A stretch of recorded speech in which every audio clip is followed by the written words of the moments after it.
Hello दोस्तों, welcome back to our channel. मैं हूं डॉक्टर विजय और शॉन टिप्स में आपका बहुत बहुत स्वागत है। आज का वीडियो बहुत ही अहम है क्योंकि आज के वीडियो में हम बात करने वाले हैं डायबिटीज़ की बीमारी के अंदर हमारी बॉडी के अंदर ऐसा क्या प्रोसेस होता है कि शरीर का कोई तो अंग नहीं बचता जिसको डायबिटीज़ अफेक्ट नहीं करती, और अगर कंट्रोल ना की जाए तो बॉडी के हर एक अंग को बहुत ज़्यादा क्षतिग्रस्त कर देती है।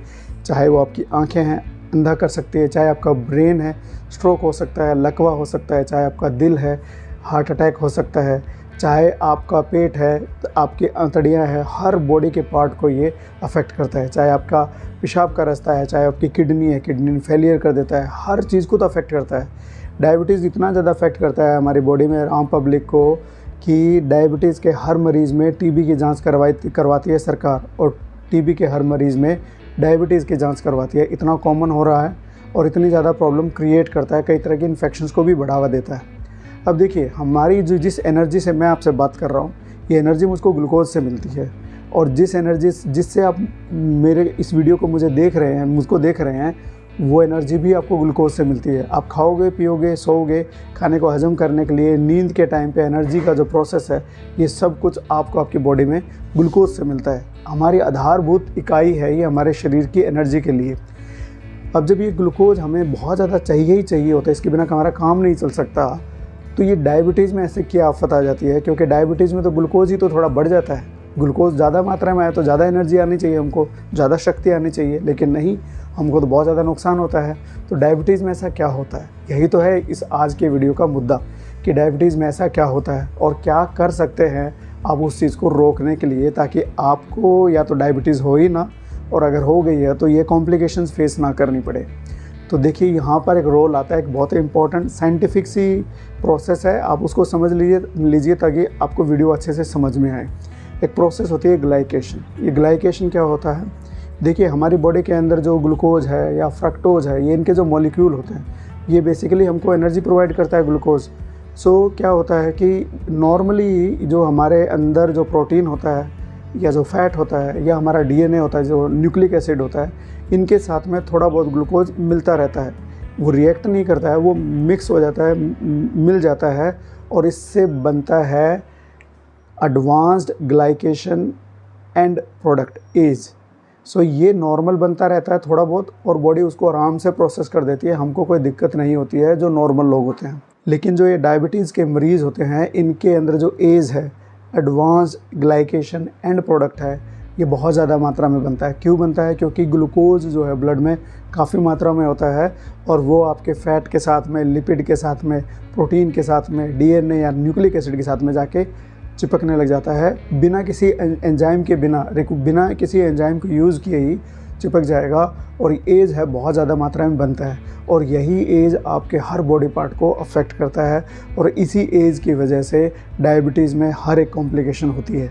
और जितनी भी, चाहे दवाइयाँ हैं, चाहे एक्सरसाइज है, चाहे डाइट है, चाहे वो हर्बल ट्रीटमेंट है, चाहे होम बेस्ड ट्रीटमेंट है, सब ट्रीटमेंट का जो मेन काम होता है वो इस एज का, जो एडवांस्ड ग्लाइकेशन एंड प्रोडक्ट को बनने की प्रोसेस को धीमा करने का काम होता है। चाहे कोई भी थेरेपी चले जाओ, कहीं पे चले जाओ किसी दुनिया में, डायबिटीज़ को कम करने के लिए जो भी चीज़ करी जाती है, उसका अल्टीमेट गोल ही यही होता है कि ये एज जो है ज़्यादा ना बने, ठीक है। और यही इसका आधार भी होता है HbA1c टेस्ट का, जो हम बोलते हैं कि 3 महीने का जो टेस्ट है, वो उसको देखने के लिए कि ग्लूकोज जो हमारा नॉर्मल रहा या कम। अगर ग्लूकोज नॉर्मल रहा होगा तो ये ग्लाइकेटेड हीमोग्लोबिन कम बनेगा, और अगर ग्लूकोज ज़्यादा बढ़ा होगा हमारे शरीर में, खून के अंदर, तो ये ग्लाइकेटेड हीमोग्लोबिन बढ़ जाएगा। इससे पता लगेगा कि पिछले 3 महीने में आपका ब्लड शुगर लेवल नॉर्मल था या अब नॉर्मल था। इस पर बहुत ही डिटेल में वीडियो बनाया हुआ है, अगर थोड़ी बहुत इच्छा हो और जानकारी के लिए तो उस वीडियो को भी आप देख सकते हो। तो अब बात करते हैं कि जो एज है ये करता क्या है। देखिए, सबसे पहले बात करेंगे हमारी वेस्कुलर सिस्टम में, जिसमें हमारा जो खून का दौरा करता है, ब्लड, यानी कि धमनियों के अंदर। इसमें क्या करेगा एज? हमारी जो धमनियाँ होती हैं वैसे तो फ्लेक्सिबल होती है, लेकिन ये इसकी दीवारों को पहला तो मोटा करना शुरू कर देता है। अब देखिए, कोई एक चीज़ इतनी मोटाई से है, यहाँ से ब्लड जा रहा है, और एक ये जब नैरो हो जाएगी, इसकी दीवार जब मोटी हो जाएगी, तो ये जो इसका ल्यूमन है ये नैरो हो जाएगा, इससे जब ब्लड जाएगा तो ज़्यादा प्रेशर से जाएगा। कुछ ऐसा ही कि पाइप को दबा लोगे तो पाइप में से जो पानी है वो काफ़ी प्रेशर से बाहर जाएगा और इसकी वजह से आपका ब्लड प्रेशर बढ़ेगा। ब्लड प्रेशर बढ़ेगा तो आपको बताने की ज़रूरत नहीं है कि क्या क्या प्रॉब्लम बढ़ेंगी। सो ये आपकी एक तो जो धमनियों की जो वॉल होती है उसको मोटा कर देता है और ऊपर से धमनियों की फ्लेक्सिबिलिटी ख़त्म कर देता है, हार्ड होना शुरू हो जाती है, जिसको बोलते हैं एथेरोस्क्लेरोसिस। और इन सब की वजह से क्या होता है, हार्ट पे प्रॉब्लम होगी, ब्रेन पे प्रॉब्लम होगी, बीपी के पे प्रॉब्लम होगी, हर जगह प्रॉब्लम होना शुरू हो जाती है। तो पहला करता है ये ग्लाइकेटेड ये जो एज होता है, सबसे पहले हमारे वेस्कुलर सिस्टम को कोलैप्स करना शुरू करता है। फिर आता है कि आपकी किडनी को कैसे अफेक्ट करता है। जिस तरह से हमारे वेस्कुलर सिस्टम को अफेक्ट किया उसी तरह से किडनी को अफेक्ट करता है, जिसकी वजह से ये उसकी जो धमनियाँ हैं, हमारा जो बॉडी से वेस्ट प्रोडक्ट को छानने की प्रक्रिया को अफेक्ट करना शुरू कर देता है, धीमा कर देता है। फिल्टरिंग प्रोसेस ही डिफेक्टिव होना शुरू हो जाती है, जिसकी वजह से बाद में जाके तो रीनल फेलियर होता है, किडनी फेलियर हो जाता है। किडनी फेलियर के कारणों में जाना जाए तो डायबिटीज़ बहुत ऊपर आता है, ऑलमोस्ट पहले नंबर पे आता है, जिसकी वजह से बहुत लोगों को किडनी फेलियर होता है। तीसरे नंबर पे आता है हमारी आँखें। हमारी आँखों के अंदर जो ब्लड वेसल्स होती है, जो धमनियाँ होती है, वो बिल्कुल क्या होता है ना कि अब ये तो एंड स्टेज हो गई, इसके बाद तो वो आगे और बढ़ेंगे नहीं, तो वो अफेक्ट होना शुरू हो जाते हैं, जिसकी वजह से होती है डायबिटिक न्यूरोपैथी, रेटिनोपैथी।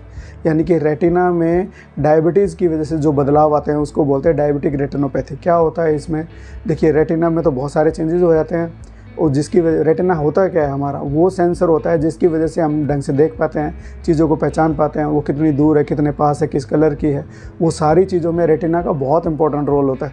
जब वो अफेक्ट हो जाएगा तो आप जानते हैं क्या क्या दिक्कतें होंगी, दिखना ही कम हो जाएगा।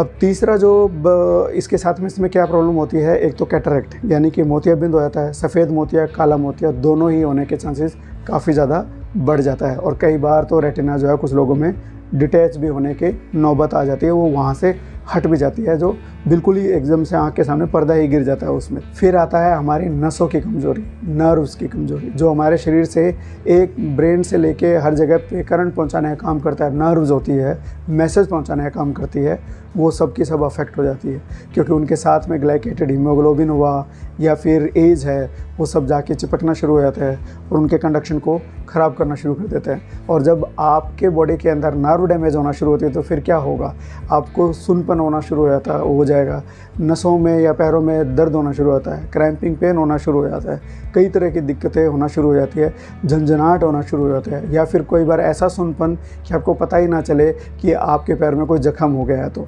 और डायबिटीज़ के मरीज़ों में ये बड़ी दिक्कत होती है कि चेहरा देखिए बाद में, पैर देखिए पहले। इस पे भी हमने वीडियो बनाया है कि डायबिटीज़ के मरीज़ों में अपने पैरों को कैसे ध्यान रखना है, ये पूरा डिटेल से समझाया, वो आपको ज़रूर देखना चाहिए। तो ये इतना इम्पोर्टेंट होता है हमारे पैर डायबिटीज़ के मरीज़ों में ख़ास तौर से, क्योंकि जब नर्व डैमेज हो जाती है तो आपका सुनपन की वजह से आपको पता नहीं लगता कि आपके पैर में चोट लग गई है, और जब चोट लग जाती है वो जल्दी से हील नहीं होती है और जिसकी वजह से प्रॉब्लम आती है। फिर आपके जो आती है कि जो जख्म हील करने की जो प्रॉपर्टी होती है, जख्म को ठीक करने की जो प्रॉपर्टी होती है बॉडी की, वो धीमी पड़ जाती है, और जिसकी वजह से क्या होगा कि जख्म बढ़ता जाएगा और डायबिटीज़ के लोगों में कई बार पैर तक काटने की ज़रूरत पड़ जाती है। सो बहुत ज़्यादा दिक्कत हो जाती है। तो ये सारी चीज़ें होती हैं किसकी वजह से, एज की वजह से, एडवांस ग्लाइकेशन एंड प्रोडक्ट की वजह से, और ये जितना कम बनेगा उतना ही सही रहेगा। अब हम बात करते हैं कि इसको कंट्रोल करने के लिए क्या क्या किया जाना चाहिए। ये बात सही है कि जितना एक्सरसाइज करेंगे आपकी बॉडी में, जितना एक्सरसाइज करेंगे आप, कम से कम भी आप एक हफ्ते में जो है 150 मिनट ब्रिस्क वॉक, तेज़ वॉक करेंगे। इस पे वीडियो बनाया हुआ है, आप जाके देख सकते हैं। तो आपकी बॉडी में काफ़ी अच्छे बदलाव आएंगे, आपकी बॉडी में इंसुलिन के प्रति सेंसिटिविटी बढ़ेगी और आपकी बॉडी अच्छे से ग्लूकोज को यूज़ कर पाएगी, और जिसकी वजह से आपके ब्लड में ग्लूकोज कम रहेगा, जितना नॉर्मल चाहिए उसके अलावा एक्स्ट्रा बॉडी उसको ठीक से इस्तेमाल कर पाएगी, और जो है एज है कम बनेगा, जिसकी वजह से आपको परेशानियाँ कम झेलनी पड़ेगी। अब हम बात करेंगे उन वाइटामिन्स के बारे में जो ग्लाइकेशन की प्रोसेस को कम करते हैं। ग्लाइकेशन की प्रोसेस को कम करने के लिए कुछ वाइटामिन्स हैं, वो बहुत ज़रूरी होते हैं हमारी बॉडी में। आमतौर पे जितने भी वाइटामिन्स इस लिस्ट में हैं, वो हम जो अगर ठीक ठाक से डाइट खाते हैं तो उसके अंदर वो मौजूद होते हैं, लेकिन डायबिटीज़ के मरीज़ों को उनके बारे में थोड़ा ज़्यादा ध्यान देने की ज़रूरत रहती है।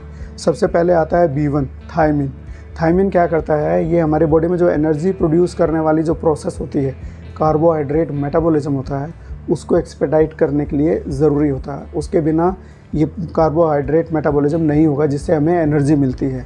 और थायमिन क्या करता है कि जो ग्लाइकेशन की प्रोसेस होती है, एज की जो क्वांटिटी है उसको रिड्यूस करने में काफ़ी हेल्प करता है, इसलिए डायबिटीज़ के मरीज़ों में कॉम्प्लिकेशन को बचाता है। दूसरा आता है B6, vitamin B6। Vitamin B6 क्या करता है, ये न्यूरोट्रांसमीटर्स को बनाने में मदद करता है, और ये न्यूरोट्रांसमीटर्स को बनाने में मदद करता है, इसलिए जो आपकी बॉडी के अंदर जो नर्व्स हैं उनकी हेल्थ को मेंटेन करने के लिए विटामिन B6 काफ़ी इम्पोर्टेंट होता है, वो आपको चाहिए होता है। फिर विटामिन आता है विटामिन C। विटामिन C का नाम आपने बहुत बार सुना होगा हमारे चैनल पे और भी बहुत सारे चैनल्स पे। ये बेसिकली एक बहुत अच्छी क्वालिटी का एंटीऑक्सीडेंट होता है, और जो ग्लाइकेशन होता है वो एक तरह का ऑक्सीडेटिव स्ट्रेस ही होता है, और उसको ख़त्म करने के लिए, उसको रोकने के लिए, उसको ब्लॉक करने के लिए विटामिन C काफ़ी अच्छा खासा रोल अदा करता है। फिर आता है विटामिन A। विटामिन A जो हमारी कोशिकाओं की जो सेल मेम्ब्रेन होती है, जो बाहर की जो लेयर होती है, जो कवरिंग होती है जिसके अंदर सब कुछ होता है, उसको डैमेज होने से बचाता है विटामिन E। लेकिन विटामिन E के लिए लोग बहुत ज़्यादा सप्लीमेंट्स लेते हैं, बट आई पर्सनली फील कि जो हमारी रूटीन डाइट अगर बैलेंस डाइट है तो आपको उसके लिए अलग से विटामिन E के सप्लीमेंट लेने की ज़रूरत नहीं है। बट इस बात से मैं सहमत हूँ कि जब डायबिटीज़ के जो पेशेंट्स होते हैं उनका जो डाइट है, कई बार तो डॉक्टर भी कई तरह की मतलब डाइट पैटर्न बताते हैं, और बहुत सारे मरीज़ खुद से किसी और बात को सुनकर भी अपनी डाइट को काफ़ी रिस्ट्रिक्ट कर लेते हैं, जिसकी वजह से बॉडी में कई तरह के वाइटामिन्स की कमी होना शुरू हो जाती है। और जो ये वाइटामिन्स है जो ग्लाइकेशन के प्रोसेस को कम करते हैं, ये वो वाइटामिन्स है जो हमारी रूटीन डाइट का हिस्सा होते हैं, वो फूड आइटम्स के अंदर ये चीज़ें होती है। लेकिन अगर आप वो डाइट को कंट्रोल कर लोगे तो इनकी कई बार डेफिशिएंसी हो जाती है। उस सिचुएशन में आपको विटामिन E के सप्लीमेंट लेने की भी ज़रूरत पड़ सकती है, लेकिन बिना डॉक्टर की सलाह के बिल्कुल नहीं लेना चाहिए। और विटामिन E कई ऐसे सप्लीमेंट्स के साथ भी रिएक्ट करता है, जैसे कि विटामिन E और ओमेगा 3 फैटी एसिड, दोनों को एक साथ लेने से कई तरह की दिक्कतें भी होती है। इस पे भी हमने एक वीडियो बनाया हुआ है ओमेगा 3 फैटी एसिड पे, वो भी जाकर आप देख सकते हैं। तो ओवरऑल विटामिन E काफ़ी इफ़ेक्टिव होता है ग्लाइकेशन के प्रोसेस को रोकने के लिए, लेकिन आपको वो सप्लीमेंट तभी लेना चाहिए जब आपके डॉक्टर आपको प्रिस्क्राइब करे या मल्टीविटामिन्स प्रिस्क्राइब करे, तो उसमें विटामिन E होगा ही होगा। इसके अलावा जो है विटामिन D का भी काफ़ी रोल बोलते हैं, लेकिन जो रिसर्च सामने आ रही है सीधा विटामिन D अपना रोल नहीं है उसमें। विटामिन D इनडायरेक्टली हेल्प करता है, वो आपकी मसल्स को स्ट्रॉन्ग बनाने में या बोन्स को स्ट्रॉन्ग बनाने में, ओवरऑल स्किन की हेल्थ के लिए, इन सब के लिए बहुत ज़्यादा ज़रूरी होता है। और विटामिन D आपकी बॉडी में जो कैल्शियम होता है या फिर कैल्शियम को अब्जॉर्ब होने में हेल्प करता है, तो यानी ओवरऑल आपकी हेल्थ के लिए काफ़ी ये बेनिफिशियल होता है। तो ग्लाइकेशन के प्रोसेस में डायरेक्ट रोल नहीं होता, लेकिन डायबिटीज़ के बहुत सारे ऐसे मरीज़ देखे जाते हैं जिनके अंदर विटामिन D की कमी होती है। सो एक इनडायरेक्ट लिंक जो है, अभी इस पे रिसर्च हो रही है, इनडायरेक्ट लिंक है कि विटामिन D भी डायबिटीज़ के मरीज़ों में काफ़ी हेल्पफुल होता है। तो ये सारी बातें थी जो मैं आज की वीडियो में आपको बताना चाह रहा था। और इन सब बातों के ऊपर एक बहुत इंपॉर्टेंट बात जाते हुए ये समझ के जाइएगा कि डायबिटीज़ के मरीज़ में जो मेन जो सेंटर में जो चीज़ प्रोसेस होती है वो ये कि आपकी बॉडी का के अंदर जो है एक्स्ट्रा ग्लाइकेशन ना बने, उसके लिए आप एक्सरसाइज करें। कितनी एक्सरसाइज करें इस पर वीडियो बनाया हुआ है। अलग तरह का अपना डाइटरी पैटर्न जो है वो मेंटेन करें। जो जिन चीज़ों का ग्लाइसेमिक इंडेक्स कम है उस पर भी वीडियो बनाया हुआ है, वो वाले फूड आइटम्स खाएं, ठीक है। अपना जो ब्लड शुगर है वो रेगुलरली चेक करवाएं, और जो 3 महीने वाला जो टेस्ट है वो 3-3 महीने पे करवा के देखते रहना चाहिए। और अपनी आँखों की जांच, अपनी किडनी की जांच, अपने पैरों की जांच, यह रूटीनली अपना करवाते रहना चाहिए। ऐसा अभी बहुत हो रहा है कि डायबिटीज़ की प्रॉब्लम तो बहुत लोगों में हो रही है, लेकिन कई लोग इसको इस तरह से भी देखते हैं कि जब डायबिटीज़ एक बार रिपोर्ट हो जाती है कोई लोग, काफ़ी लोगों में, वो अपना काफ़ी ज़्यादा ध्यान भी रखते हैं, और ऐसे लोग काफ़ी हेल्दी और काफ़ी लंबी लाइफ जी पाते हैं क्योंकि वो अब अपनी आपके प्रति ज़्यादा जागरूक हो गए हैं। सो मैं उम्मीद करता हूँ कि ये वीडियो आपको पसंद आया होगा। अगर पसंद आया हो तो लाइक करो, शेयर करो, सब्सक्राइब करो। Thank you.